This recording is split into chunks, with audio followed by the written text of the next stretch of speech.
Crunchy to. Tingnan nyo. Diba? Ang ganda ng pagkakaluto ko, buong buo siya.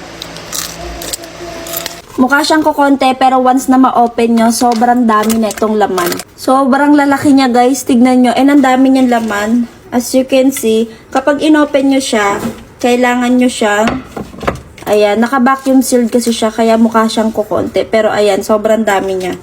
Ito siya lahat. Sobrang dami. So, tapos ko na siyang hugasan. Tuturuan ko kayo kung paano siya lutuin para hindi siya lumiliit at para malutong siya kapag niluto nyo.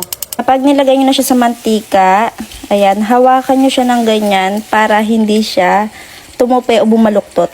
O, diba? Ang perfect ng pagkakaluto. So, same procedure lang. Hawakan nyo siya, guys, para hindi siya bumuluktot o tumupi, para hindi siya lumiliit.